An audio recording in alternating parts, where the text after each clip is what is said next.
All right, so we are at the end of the fourth parak of Gittin.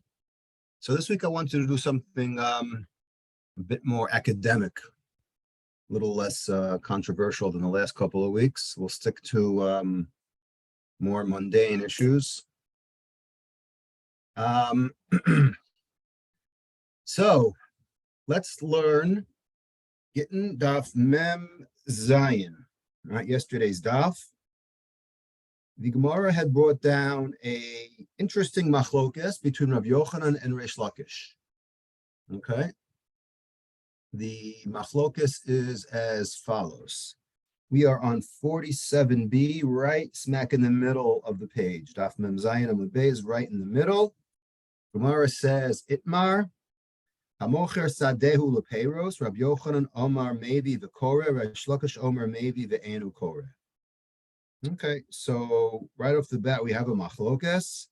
If somebody decides to sell their field only for the peiros, meaning that the buyer, the way Rashi explains what's going on over here, is that the buyer is paying the seller money in order to purchase the field specifically for the use of the apples, right? Whatever the field produces.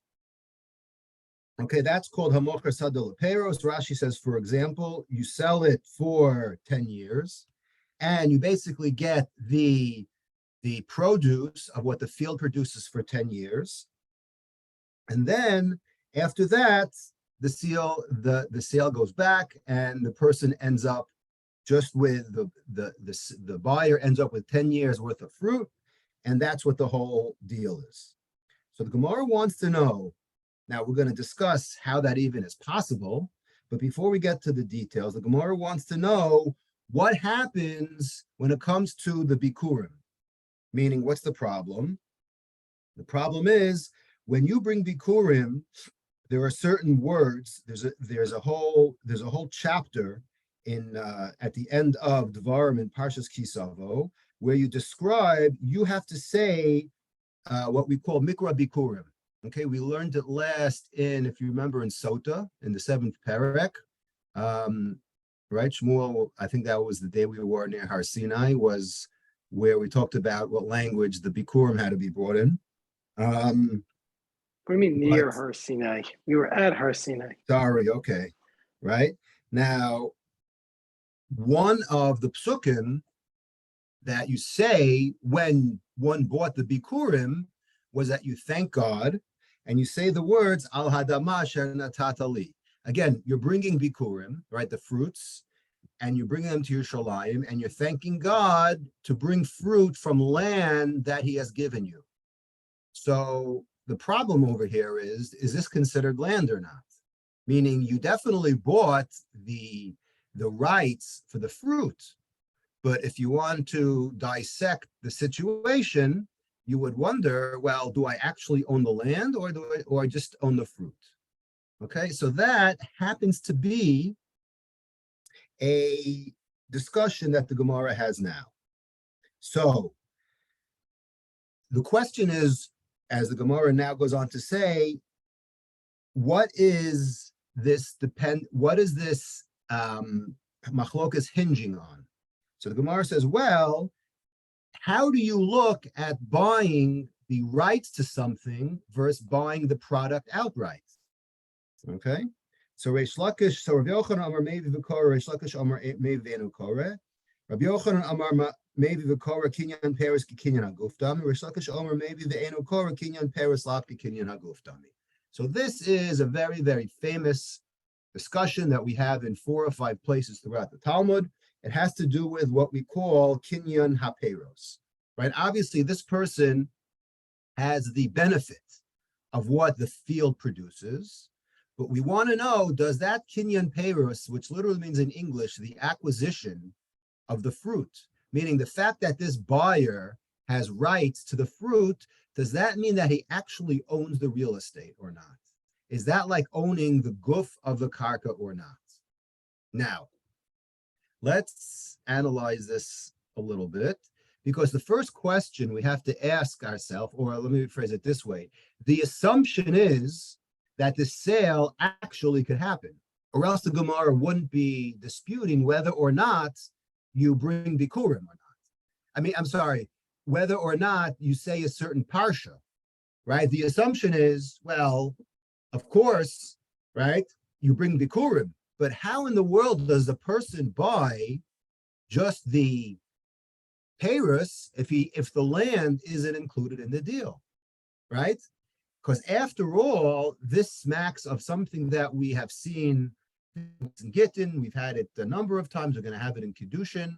This is the sugya of what we call in the world of yeshiva, Adam makne davar shelo bala olam, right? Which basically translates as, can you buy something that doesn't exist yet?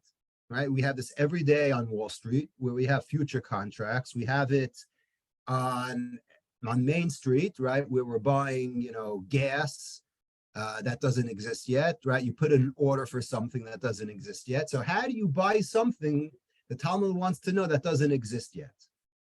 So the source that this is a machlokas, that this is a dispute, comes from one of the sources, I should say, comes from a Mishnah in Kiddushin. We're going to have this in a few months from now. The Mishnah on Daf Samach Beis on 62a in Kiddushin says the following: Ha'omer le'isha harayat mekudeshes li la'achar she'ez gayer or la'achar she'tis gairi. Hey, a man wants to be mekadesh a woman, and we know that the act that a man is mekadesh a woman is what we call a kinyan. Okay, so the problem is right now the girl isn't Jewish. Okay, so therefore, the way it works is, as we're going to see in depth in Maseches Kiddushin, you cannot be Mekadesh. Well, you can, but it just doesn't work. Kiddushin is not chal if you propose, if you're Mekadesh, a girl who is not Jewish. Okay, very simple. However, you are very optimistic that she is going to convert, and she's told you she's going to convert. So you tell her the following: I am Mekadesh to you after you convert. So I give you this ring now, and then when you convert, you will be Mekudeshes to me. Or let's say the man isn't Jewish, and the woman is waiting for the man to convert. So he says, I'm going to be Mekadesh to you, right? But right now I'm not Jewish, so it's going to take effect after I convert. Okay? Or how about this one? The woman is still married, and the man wants to marry her so much, but her husband is in the hospital. Okay, he only has a month left to live. So the guy jumps the gun, and he says, "Harayat mikudeshes li la'acher sheyamuz ba'alech." Okay, after your husband dies. So while that's very exciting for this woman, that she's going to have a chance to remarry someone else, the answer is, the Mishnah says, Eina mikudeshes. Okay, it doesn't work. Okay, the Gemara says that Rav Meir happens to disagree on that, but the Chachamim say that it doesn't work because Ein Ada Makna Davar Shelo Bala Ola. Okay, you can't acquire something that doesn't exist. Now, she may be on her way to conversion in this example over here, right? The old husband may be in the process of dying, but it doesn't exist yet in the world. And the Mefarshim, the way the Mefarshim generally explain this concept is that the reason why it doesn't work is because our das, our scope, and our knowledge of understanding things is very limited. For us to think about the future with such clarity that, oh, I know what's going to be in 6 weeks from now when your husband is dead, or when I'm going to become Jewish, or when you're going to become Jewish. Generally, the way the Mefarshim explain is that it's too hard to have a clear head and think about that future scenario. Okay, too many things, as they say in statistics, right? Too many things could go wrong.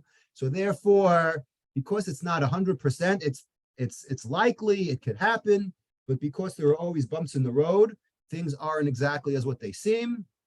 So therefore, this is called lo bala olam. Okay, so if you can't be Mekadesh, a woman who will convert, then why is it, getting back to our Gemara, that you could sell a field for the buyer to buy the rights for the peiros? Aren't they a little bit analogous? So the answer is, of course, they're analogous, but there's an exception. Okay, the exception is that if you're buying something that is almost in the world, for example, you're selling it, what the Gemara says, dekel peiros. You're selling the peiros, granted, but what is producing the peiros? Not the ground per se, it's the trees. So what you're really doing in our case is you're selling the peiros, as they say in yeshiva, agav, the tree. Okay, so therefore, this situation could actually work. Okay, so now that is an explanation as to how at least we begin understanding this topic. Forget about whether he says a certain parsha of Bikurim or not. All right, let's just first make sure that a person could actually sell legally this plot of land just for the peiros. Okay. Now, does the Torah allow this? So the answer is yeah, because if you think about it, and the Gemara is going to go through, we'll see soon, if you really think about it, that's what Yovel precisely is. Because what is Yovel? Yovel is what we would today think about, those people in the real estate business know there's a concept called a 99-year lease, right? You buy something from the city, or right, and you don't really consummate, it's not really a sale, it's a 99-year lease, which basically means you own it, and right, your grandchildren will worry about renewing the lease in 99 years from now. But that's what selling real estate, at least during the times of Yovel, was all about, right? Because the Torah actually said that depending on what year you were in the cycle, that's the price you would get. So if anybody buys a field in year 48, right, where you only have a year and a half left until Yovel, you have to be crazy. Right, so therefore, no one would buy it. So therefore, it was really, really cheap, because the buyer who bought it said to himself, "Yeah, I'm buying it, but I know I only have a year left. It's going to go back to the owner. So therefore, I'm not really going to pay that much." However, if you buy it in year one, right, and you got 49 years left, that's like a real sale. Okay, I'll worry about it in 49 years.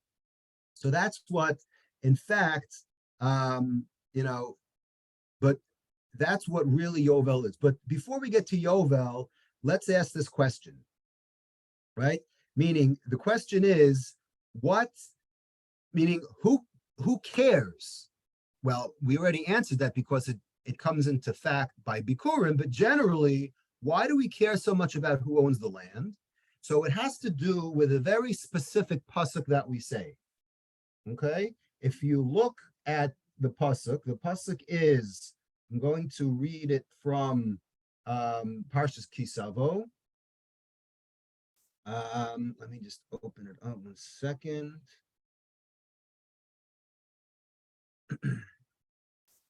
No success. Sorry about that.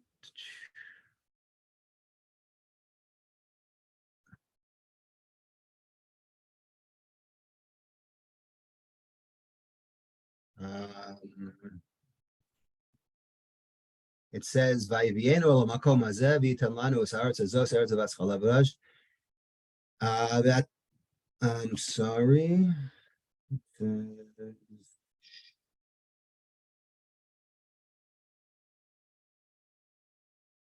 It says, "V'lakachta." I'm sorry. It says, "V'lakachta mereshis kol pri hadama asher tavi ma'artzecha," that you bring from your land. So the question is this considered your land or not? Now, there's actually an interesting side Gemara, because the Gemara in Bava Basra brings down this same Gemara that we have over here.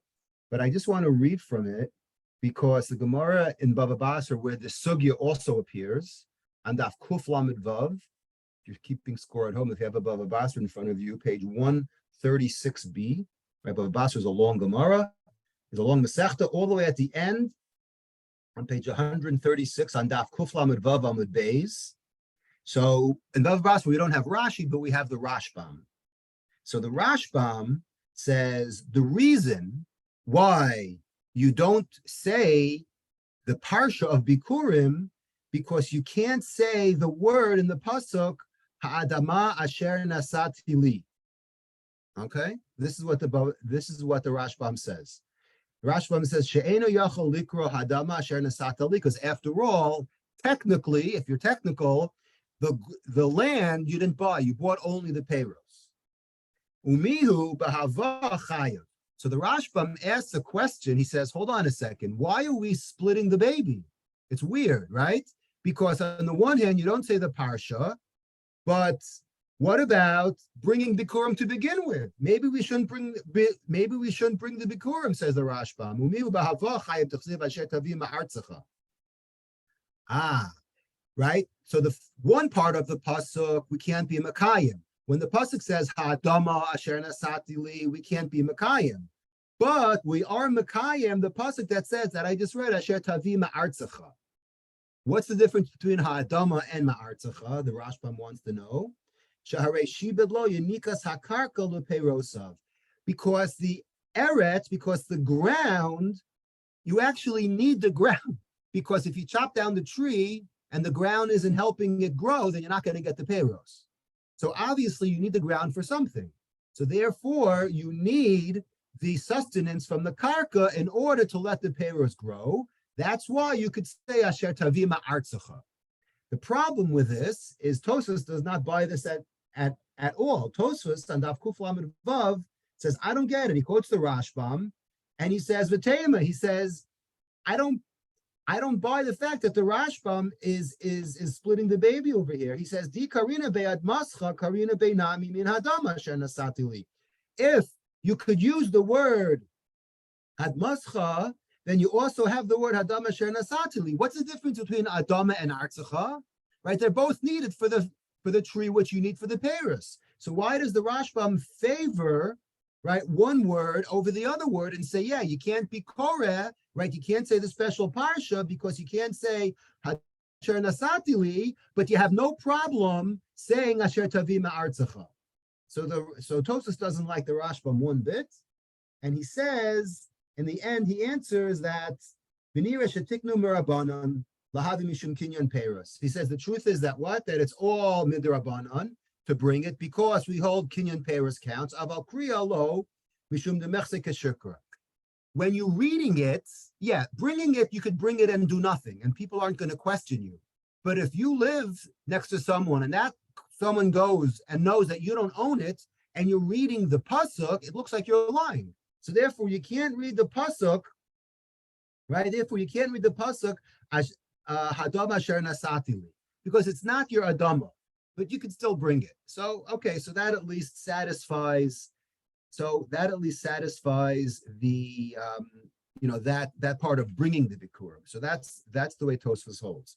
But our Gemara is successful in setting up this machlokas of Yochanan and Reish Lakish by basically saying, again, that if you hold that you could bring the bikurim and say the proper parsha, you must hold that kinyan peiros, the fact that you own the peiros, is tantamount to owning the ground that the peiros grow on. You own the real estate. So too, right? So too, that way you could say the parsha and you own the real estate, and it's not a contradiction. So this kinyan peiros kinyan haguf translates into one aspect, at least, is bikurim. If you think about it, and another applicable situation is like, for example, if you buy a cow, right, for the milk, right? Milk is very expensive. It's $5 a gallon. And you sat down with your calculator and you figured out that you need 1,000 gallons per month for your family. Yeah, you have a big family and it's going to cost you, right? And it's going to cost you $5,000 a month. So I'd rather buy a para for $30,000 and get 2 years out of it, right? This is like when they make calculations of when you break even, like with your solar energy. So you could do the same thing with milk. Right, I'm going to pay a little bit more, but hopefully the cow lasts long, and I'm only going to buy the cow. I don't know anything about farm animals. I don't know how to feed it. I don't know anything. All I know is that I have a guy who knows how to, right, who knows how to milk a cow. He has the farm. He has the proper equipment, and I think over the long term, I'm going to save a lot of money on milk. So a person decides he's going to buy the cow for milk. That's exactly the same situation over here. Now, do you own the cow technically, or do you not own the cow? Obviously, there are many halachic ramifications. So to over here, one ramification, right? One ramification that we see is regarding bikurim, right? Do you own the land or do you not own the land? So now that we're talking about bikurim, I thought, as I usually do, I wanted to talk a little bit about the mitzvah of bikurim. It's a mitzvah that gets overlooked a lot, right? We don't do it obviously today, but I wanted to read the psukim as we started off. It says, "V'lakachta mereshis pri hadama." Again, what is bikurim all about? So basically, the way Rashi says is that when your best fruits, it's not necessarily the first fruits. The way Rashi explains, it's the best fruits, right? That you first start seeing to bud. You put like a string around it, and you say, "These are the fruits I'm going to bring." And the rule is that it's only from the Shivas Haminim. It's only from those selected fruits that the Torah talks about, right? Eretz Chita Seora, right? Gefen Tena, right? Zeishem Vash. Vash obviously is not honey, because honey is not a fruit. We're talking about dates, okay? The date honey. So I just wanted to bring I wanted to bring a couple of psukim and see if you, just a nice, I saw some nice pshatim over here. If you look at the Or Chaim says, V'lakachta mereshis kol pri hadama. Okay, the Or Chaim says, I'm sorry, it says Asher Hashem Elokecha noten, right? It says V'lakachta me'artzecha Asher Hashem Elokecha noten lach, right? It says the Or Chaim peiros lefi sheshir Hashem lo chelik ba'aretz v'hu shnas hashmita. He says that what is the Torah talking about that God gave you? So you know what he gave you? He gave you whatever is left, right? After he reserved his part. Remember, 6 years you work, the 7th year is Shemitah, that goes to God, right? So the Or Chaim says that this is referring to the years that you have it, that you keep it for yourself, right? Right,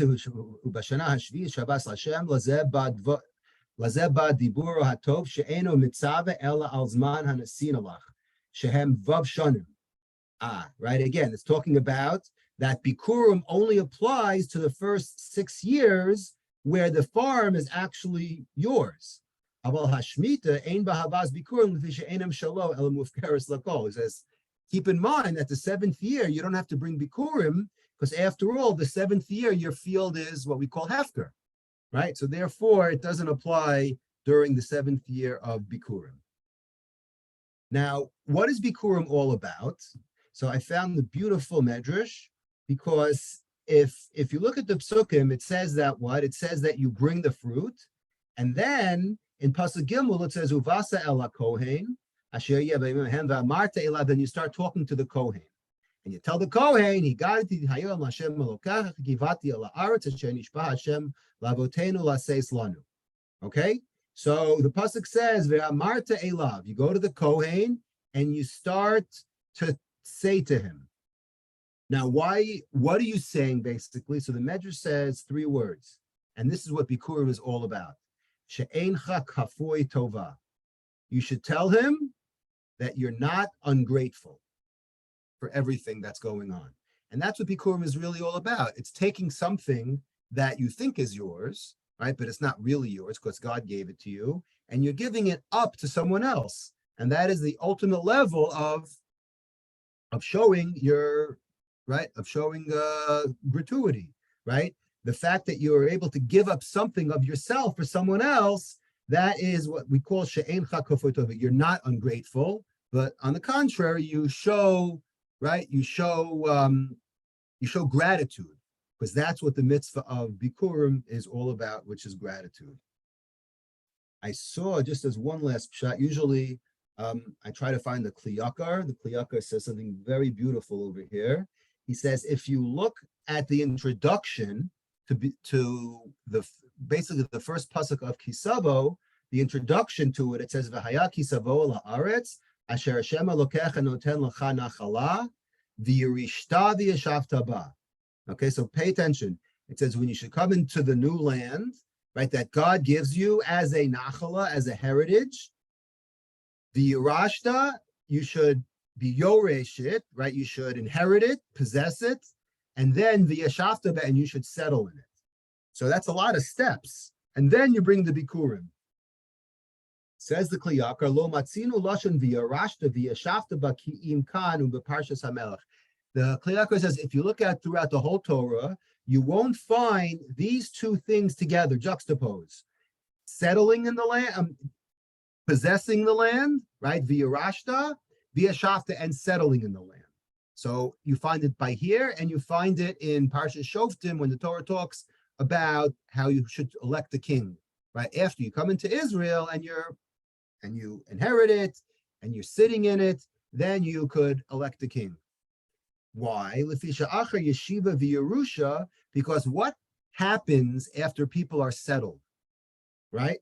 Settling usually is a good thing, but whenever you see settling in the Chumash and in the Gemara, there's something like sinister going on. Because why?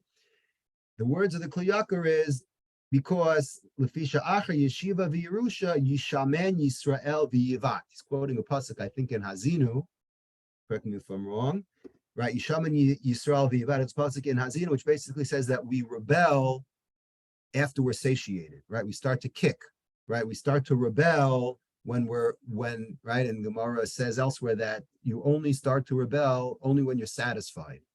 Right? When you still want something and you still have a taiva for something, you're going to fight for it. But once you have it already, then you're like, okay, been there, done that.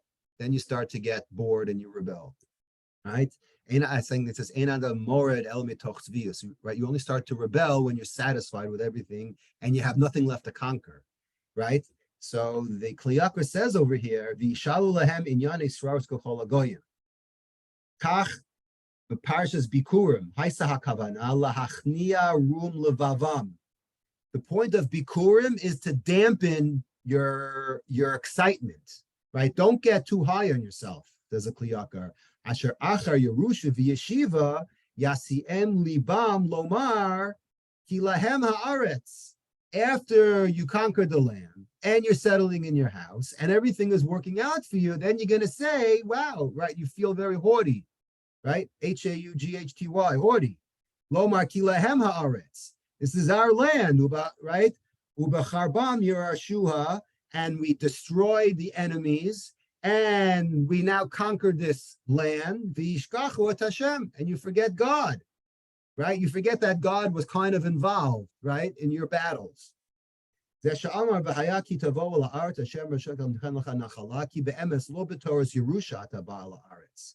No, you're not getting this land to Torah's Yerusha, right? Just like it fell into your lap like an inheritance. Ki beit v'hon, ki bait v'hon nachalat avot. It's an inheritance from the avos.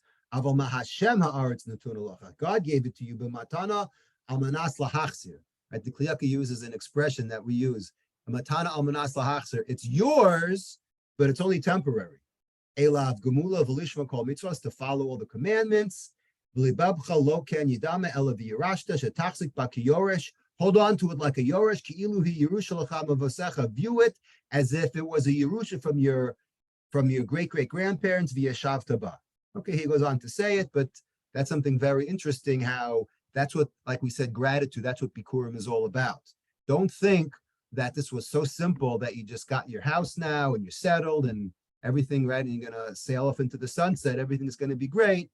No, you still have to work for it, and you still have to show your gratitude and appreciation by bringing Bikurim to the Kohen. I thought that was a very beautiful part. Yes. It is very beautiful. I was thinking also But, like the concept. is there a but? No. Okay. There's no chas v'shalom. I was thinking that it also is the same idea that we see on the bottom of Mem Ches Samad Aleph, the sugya of Achen Shecholku, what Kuko's saying. We're going to get to that, yeah. Okay. Mm-hmm. So, right. So should I leave it for you or should I say it? You could say it. Yeah, I was just going to say that even the people who inherit it don't even think it's yours. Even if you Mhm. inherit it, it's not even yours. Right. It's Everything viewed goes as a back. sale. Right. Yep.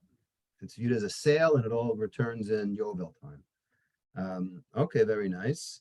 Now let's look, as we always do, at our favorite Sefer HaChinuch. Okay, we always analyze the mitzvos, and I've always said that the best way to get a sense and appreciation of the mitzvah without going too deep is to look at the chinuch and what he says. So this is mitzvah number 606. Okay, 606. Mitzvahs kriya al habikurim. It's a mitzvah. Now it's interesting, if you know the Taryag mitzvos, if you know the 613 mitzvos, you'll know that Bikurim is mentioned 3 times. Once mitzvah number 91 in Mishpatim, that talks about the order, right? That you have to actually bring Bikurim first. Then there's a mitzvah number 449 in Parshas Re'eh that says that you can't bring Bikurim and just give it to the Kohen without going into the Beis HaMikdash. That's actually another mitzvah.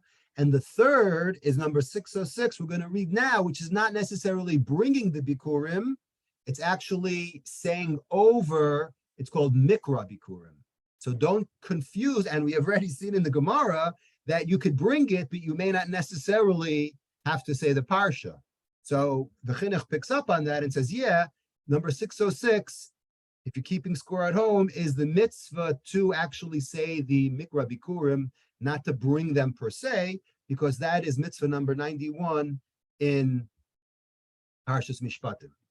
So getting back to this, so the Chinuch says that we have to, there's a mitzvah to bring the Bikurim and to say the Psukim, which is Vehen Ma'arami Oved Avi. Now, we all know Rami Oved Avi because the Haggadah made that famous, right? That's where the Magid, right? That's where the portion of the Magid starts.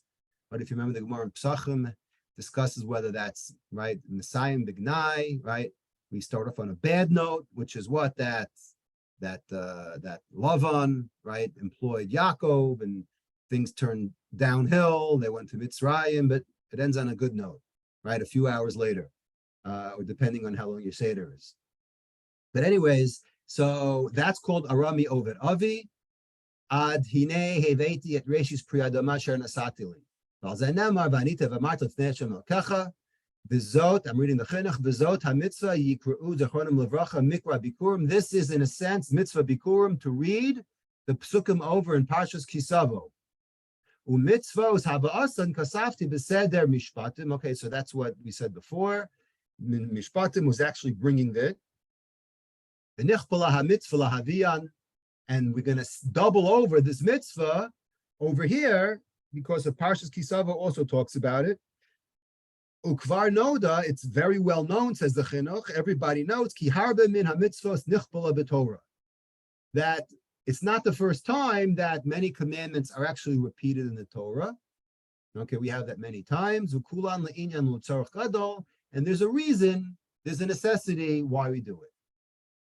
Now the Chinuch is going to go dig deep into why, what the source, what the reason of this mitzvah is. Mishar sheha-mitzvah lefi shaha'adam me'orer machshavosav u'meitzir bilvavo ha'emes b'koach divrei piv. Right, the commandment is, the reason why we have this is because a person is very entrenched in his thoughts, right? And he draws out the emes in his heart. How does he draw out the emes in his heart? With the koach divrei piv, with words of his mouth. Meaning, like most people, how do you express your jubilation? You talk, you say something. Someone does something nice to you, you say thank you, right? You don't nod your head, you don't bow, right? You express yourself. So the way people express themselves after their satisfaction is, right, praying, is saying thank you, right? So that's what we're doing over here. We're saying thank you through our mouths. Therefore, al ken behetiv elav Hashem baruch hu, bebaruch hu oso vesad masol asos paros v'zachol lahavim l'beis alokeinu. So Therefore, he did good in that he enabled us to settle on land that has fruit, right? So how else do we say thank you?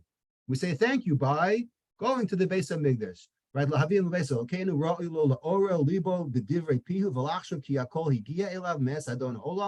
To know where everything came from.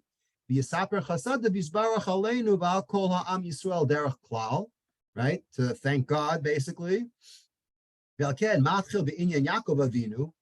the question is, and this is a very popular Dvar Torah that we say in theory at the Seder, is what does Yaakov Avinu and Lavan have to do with anything? So the truth is, the Chinuch addresses the same question, and he says, Matchil be'inyan Yaakov Avinu shacholtzu ha'el miyad Lavan, because God rescued him from Lavan, right? Ve'inyan avodas hamitzrim banu, v'tilanuhu baruchu miyadam, and God did the next step of he saved us from the Mitzrim.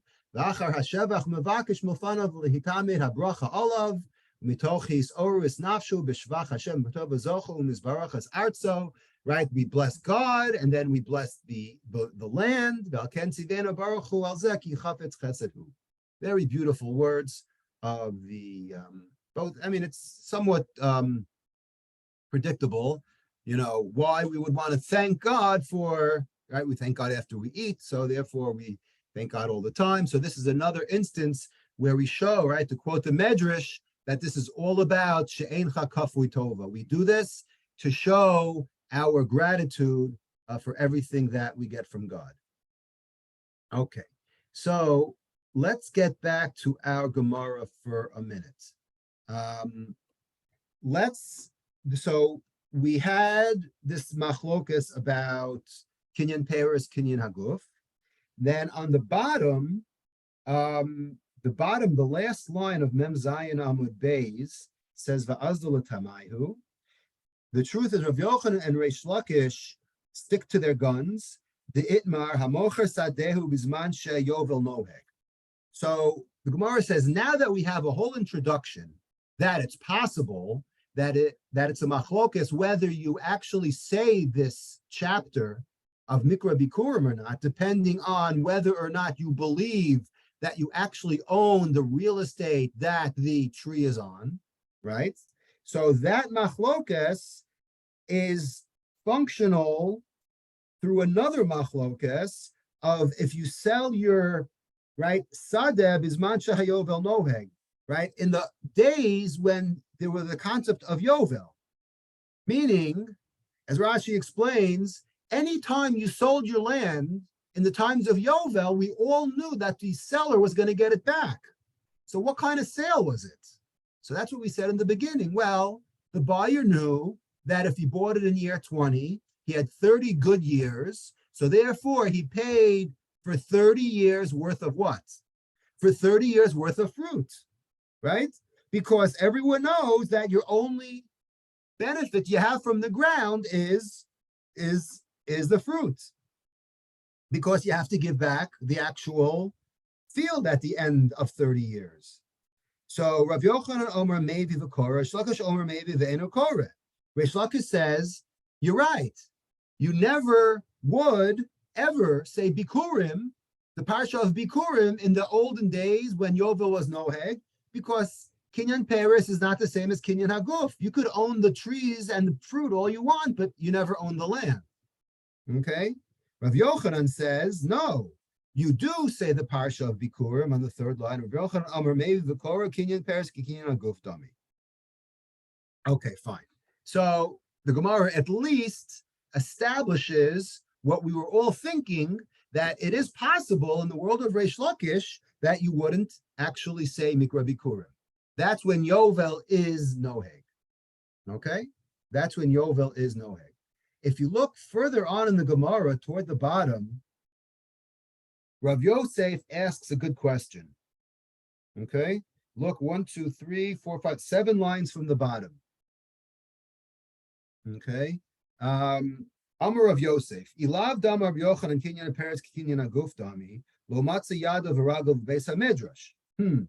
Rav Yosef says the following: thank God that there's an opinion of Rav Yochanan who says that what? that kinyan ha-peiros is like kinyan haguf, because if not, we'd have a big problem, right? The expression is lo matzi yadav raglav beis hamidrash, right? He wouldn't be able to find his legs and his arms in the beis hamidrash. I mean, he'd be really stuck.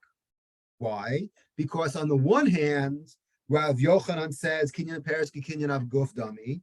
On the other hand, Rav Yochanan says another statement regarding inheritance. Okay, this is also something that Shmuel mentioned a minute ago. This has to do with how do we view inheritance? How do we view it?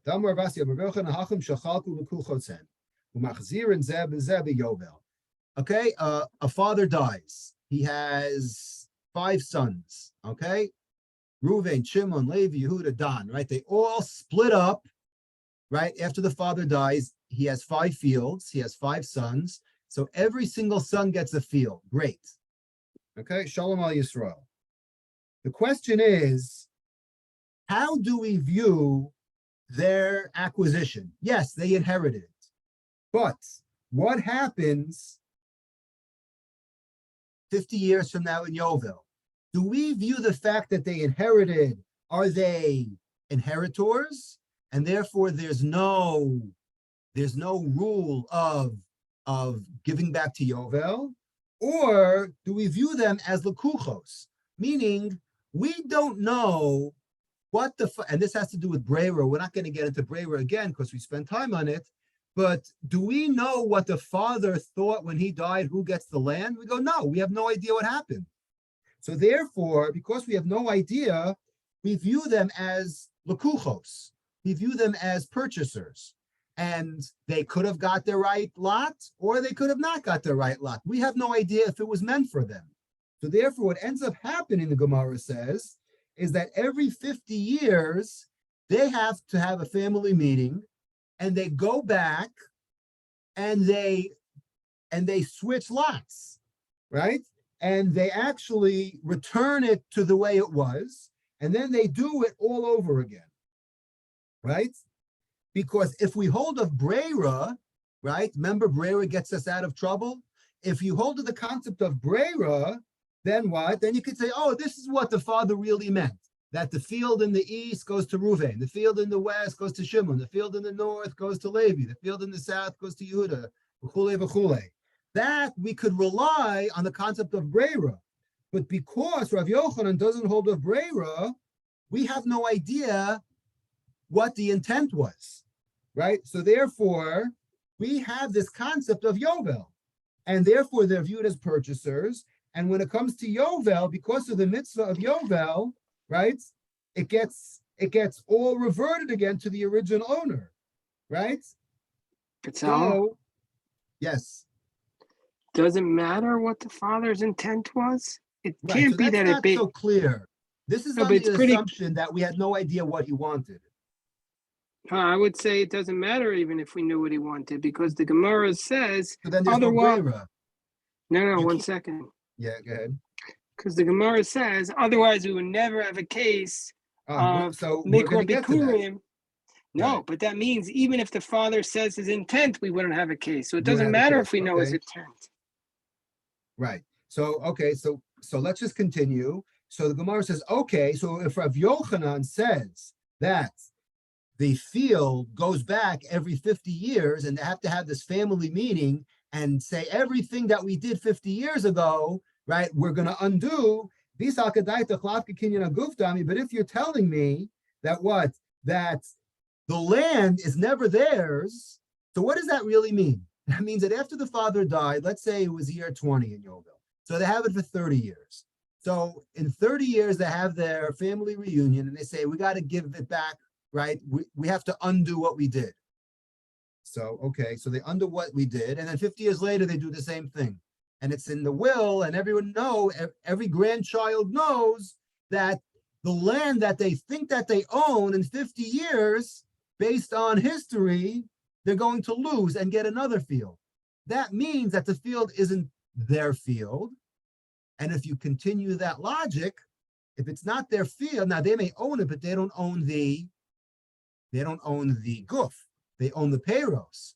Oh, but if you hold, right? If you hold that kinyan peiros is not like kinyan haguf, the Gemara 3 lines on the bottom says, lo mishkachas tamaisi bikurim. You'll never ever have a possibility of someone ever saying bikurim, because every single field that exists on planet Earth, or at least in Eretz Yisrael, right, had to have changed hands at some point. And if it changed hands at some point through a Yerusha, then they never really owned the land. And the fruit, right, may have been theirs, but if you hold kinyan peiros lavka kinyan aguf dami, then you could never say the parsha of bikurim. And the Gemara ends off by saying, Lo mishkachas tamaisi bikurim ela chad bar chad ad Yehoshua ben Nun. The only time it would be was a 1 in 100 chance if you have one family that owned a piece of land from day one. Now, what's day one? Day one is, right, when the tribe of whatever, Yehuda, Zvulun, Dan, settled in a certain portion of Eretz Yisrael, and those settlers can't use the word settlers, okay? And those people came and took over the land, and it never ever changed hands. And his son, and they had only one son, right? That's what the Gemara says, Chad bar Chad, because once you have two brothers, two sons, they switch at Yovel, and it's not theirs anymore. So you have this hypothetical 1 in a million of someone ever actually owning the kinyan peiros and the kinyan aguf. So therefore, the Gemara says, because this is a crazy case, it must be that kinyan peiros is kinyan haguf. Okay. Therefore, it's not a question on Rav Yochanan. The problem Tosfos talks about over here is, so it's not a problem of Rav Yochanan. The problem is, Tosfos says, Hikshe, Rabbeinu Tam, the Tosfos on the left side says, Rabbeinu Tam is a big problem. Va'anu ech matzina yadenu v'raglenu d'kaimelan kareish lakish. Tosfos says, I have news for you. The Gemara is interested in the wrong person, because we don't hold like Rav Yochanan. We hold like Reish Lakish. Uh-oh. If we hold like Reish Lakish, who says the lavka kinyan aguf dami, he brings a Gemara in Yevamos that basically says that what? That kinyan peiros lavka kinyan aguf dami, and now we're stuck. How did the Torah say that there's this concept of mikra bikurim if you never really own the land? Even if you think you own the land because you inherited it from your father, but you really had other brothers, and every 50 years it has to be swapped. So the land isn't really yours, the fruit is yours. But because the land isn't yours, you could never ever say mikra bikurim. So that is what they call in yeshiva a bomb kasha. Okay? So therefore the Tosfos goes, it's a long Tosfos, we're not going to get into all of it, but the punchline of the Rabbeinu Tam, he has no other way of answering it other than he splits Reish Lakish. And he says, by Dine Mamanos, we hold like Reish Lakish. That kinyan peiros lavka kinyan aguf dami. But when it comes to bikurim, we have to say he does, or else you'll never find a case of someone actually saying mikra bikurim the way he should. All right, so that's, I think, is a very interesting nuance that when you learn this. Yes. Holly, I have a little question. I'm assuming that women don't have anything to do with this at all, correct? Why? Because that's what I usually talk women about. Inherit? Women can't inherit, correct? They can't So inherit. the answer is right. Women don't inherit. Well, so the mitzvah is actually only on the man. I'm actually going to open up the chinuch now. I'm going to read you the words. Because I was wondering what happens if a man has 5 daughters instead of 5 sons. Right. So there you have the tzlov issue, and women do actually inherit also. So you're right that if there are no sons and there are only daughters, then the women do inherit. But the question is, does a woman have to bring bikurim? Meaning, is it a mitzvah aseh shazman grama? So in order to answer that question, I'll look in the chinuch. He gives you usually the answer, and I'll read it at the end. He says, he doesn't actually address it. He says, it's only in Israel. It's only to males and not through females. So women do not have to bring this, presumably because it's a mitzvah sheisha hazman grama. Right, the Mishnah Bikurim. Right, there's also a Parak Mishnah Aleph, Mishnah Bikurim. Hey. Okay, It very says good. women bring it. They can bring it, optional. Yes. Right, it's optional. Right, okay, so there's your answer to that. So getting back, good question. So getting back to, so that's really how the Gemara ends off this subject. In the time remaining, I want to talk about, so great. So we have this theoretical kinyan peiros, kinyan aguf, as they say, lamaisa. Where does this come to play? So we know that we're like almost done through Nashim, and we've had a lot of different sugyas, most notably in Ksuvas, that we've actually seen this concept of kinyan peiros, kinyan aguf when it comes to marriage. Why? Because we know that there's a discussion, right? We read it in the Ksuva, right? If you've ever actually heard what the rabbi mumbles when he reads the Ksuva, it talks about money that the husband brings in, right? And then it talks about mezekuk and kesef, which is a whole topic in itself, what exactly mezekuk and kesef is, not for now. But then the woman also brings what they call her nedunya into the marriage. And the way a Jewish marriage is set up is that the woman brings in, for example, the herd, right? The herd of cows. And the husband has the peiros, right? They call it the Yusufrat. Right, you can't bring it, right? Because they can't say the word I don't know, one of the words I can't say. Anyways, so, right, so the man has the peiros, right? So example, the woman brings in the cow, the man gets the milk. I'm not thinking, okay, that was a bad example.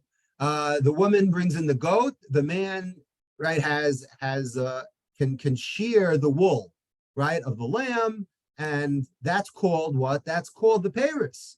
Now who actually owns it in a case of a divorce? Well, the way it works in a divorce is that the woman gets her cows back. Okay, what happens if the cows get struck by lightning and die? So the man says, well, tough luck. That's why the Gemara comes up with something called nichsei tzon barzel, right? We had this in the 5th parak of Ksuvas, where it talks about basically an insurance policy that the woman gets to have everything she bought back, and it's estimated at a value. She could either take the cows at a value, or she could, now the husband still gets the benefit, the peiros, but there's some items that the woman brings in that she's guaranteed to get back, and if they die, then the husband has to pay the value. So we actually see that this concept is used lamaisa, right? I don't want to say it's used today. I don't know, when the last time, right, the Kala brought any animals in, but there is this concept of the dowry, right? What are you bringing into this marriage? And the role of the husband is that he actually gets what they call the use of the peiros. There's an interesting Gemara, just to cap off. The Gemara is in Bava Metzia. Gemara in Bava Metzia, Daf Tzadik Vav, brings the following case. You ready? We're going to throw out a concept from left field. It's called Bailav Imo.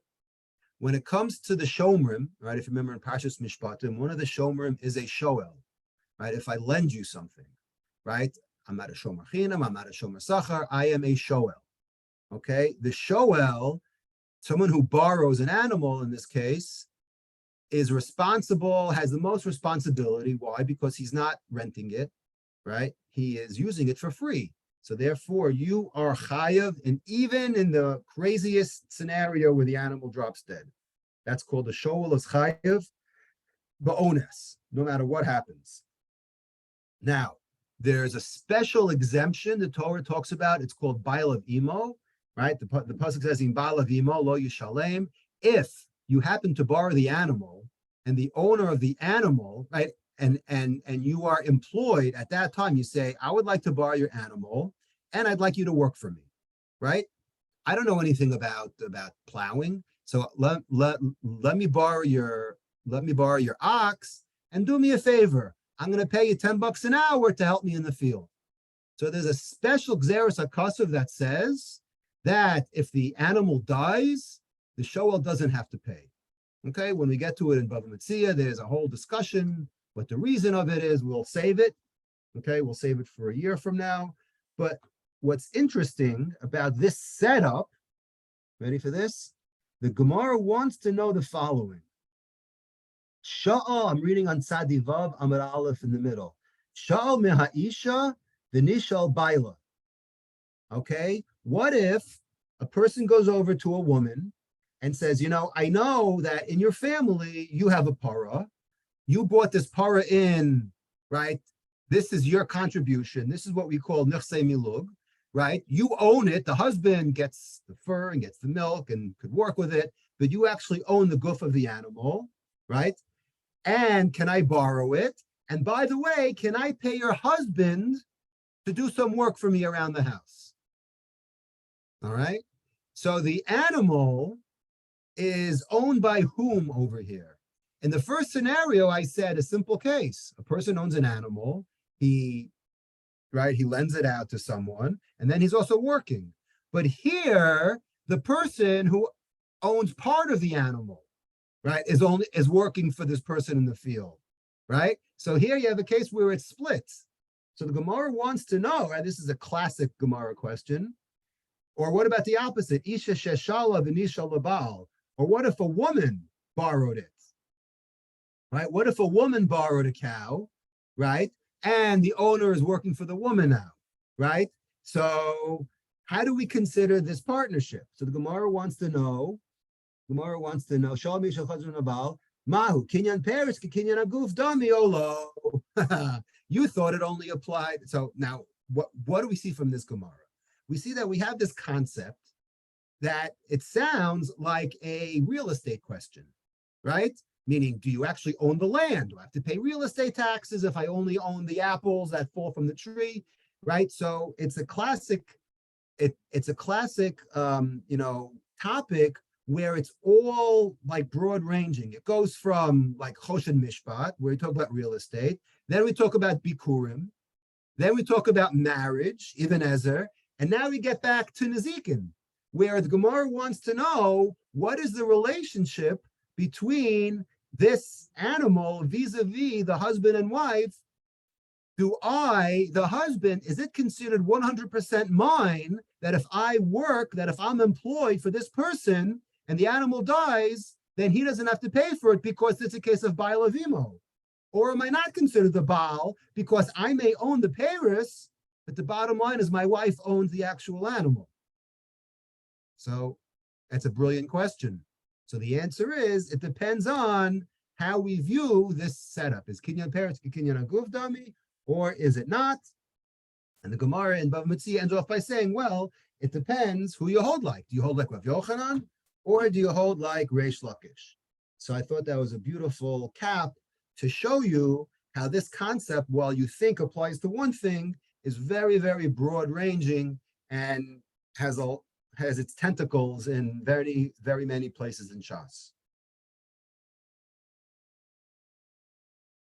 All right. Questions? Comments?